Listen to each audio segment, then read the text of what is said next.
Hai teman-teman, jumpa lagi.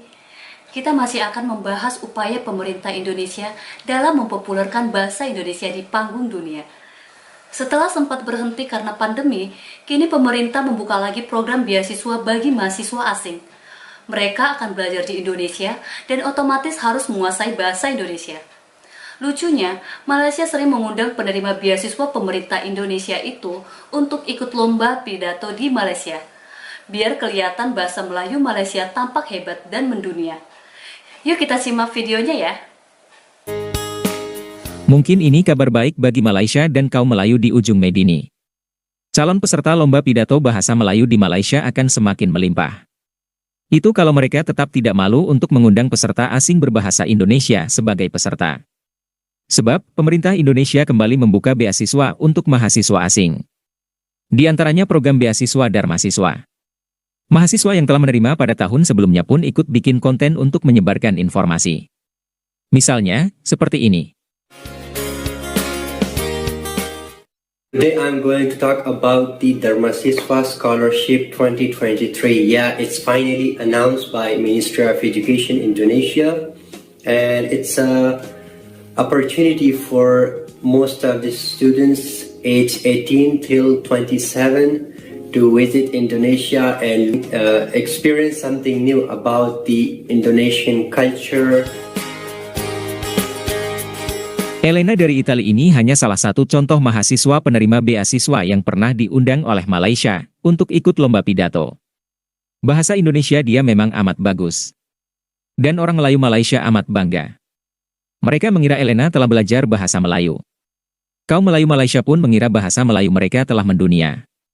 Berikut ini video Elena saat belajar di Yogyakarta. Nama lengkap saya Elena Riccitelli. Elena Riccitelli. Riccitelli Itali 100%. Itali 100%. Oke, dia memang dari. Gak bisa salah.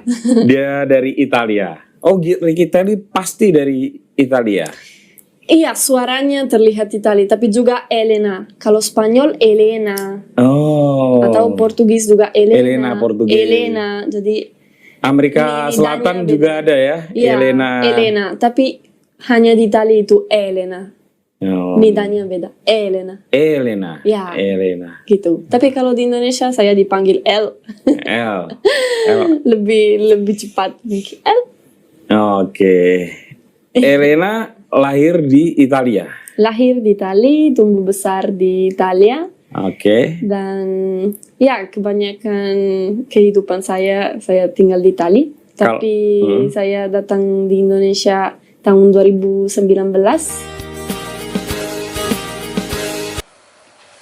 Itulah teman-teman cara yang kurang terpuji yang dilakukan oleh Malaysia. Rakyat Malaysia seperti dibodohi oleh pemimpinnya sendiri. Yang mendunia adalah bahasa Indonesia.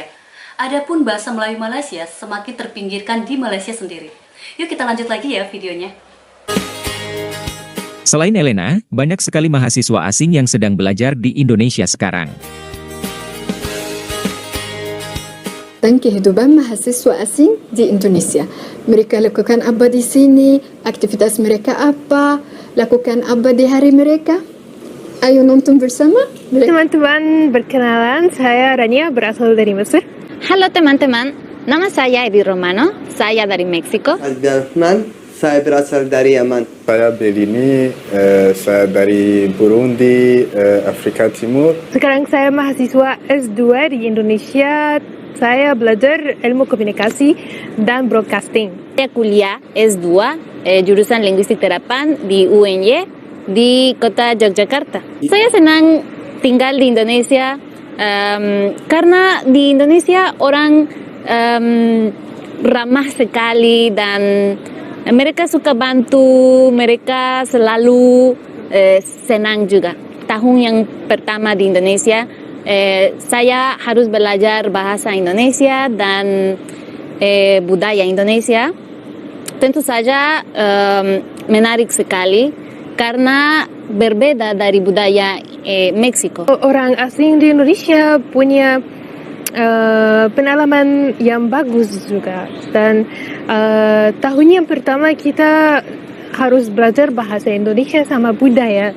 Jadi di tahun pertama kita ada waktu pengalaman lihat budaya Indonesia seperti kita membuat batik atau kita main gamelan, juga bisa ke kota-kota yang lain di Indonesia, ke Maluku, Ambon di Maluku, Bali, pasti ke Bali 2 kali, dan juga saya pernah ke Jombang, Jakarta, Bandung, Malang, Solo, Boyolali. Menurut saya, setiap kota di Indonesia punya ciri-ciri khas yang beda dari negara dan kota lain. Selain Darmasiswa, pemerintah Indonesia juga telah membuka beasiswa KNB atau Kemitraan Negara Berkembang.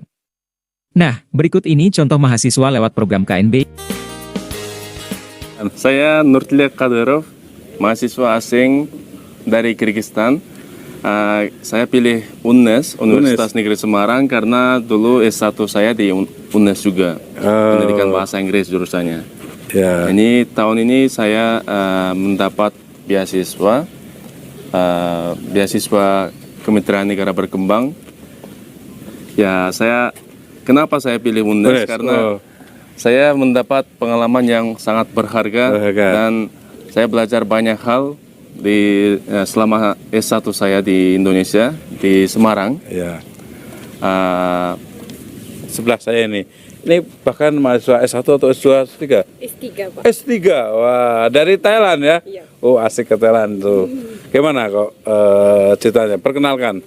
Assalamualaikum warahmatullahi wabarakatuh. Nama saya Rukayah Lebesa, saya berasal dari Thailand. Saya mahasiswa S3 Ilmu Pendidikan Bahasa.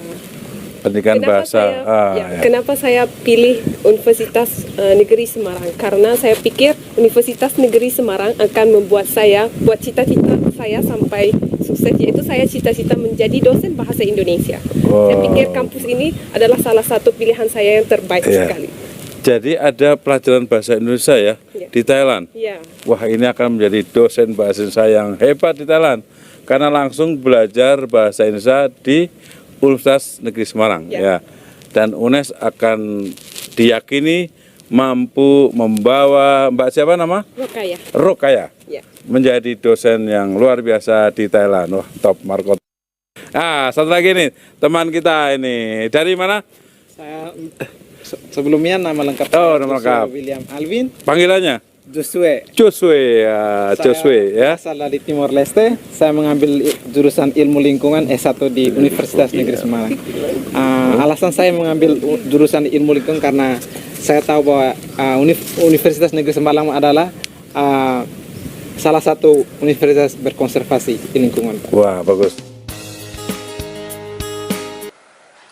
Nah, begitulah guys, tampaknya para mahasiswa asing lumayan menguasai bahasa Indonesia. Di Indonesia, mereka tak hanya belajar bahasa Indonesia dan budaya Indonesia. Sekali lagi, bahasa Indonesia bukan bahasa Melayu. Mungkin juga ada yang berminat belajar bahasa Melayu sebagai bahasa daerah di Indonesia. Atau mungkin juga bahasa Minang, Bugis, Sunda, dan Jawa. Tapi yang utama, mereka harus menguasai bahasa Indonesia. Terima kasih ya teman-teman sudah menonton sajian dari kami. Semoga bermanfaat dan sampai jumpa lagi.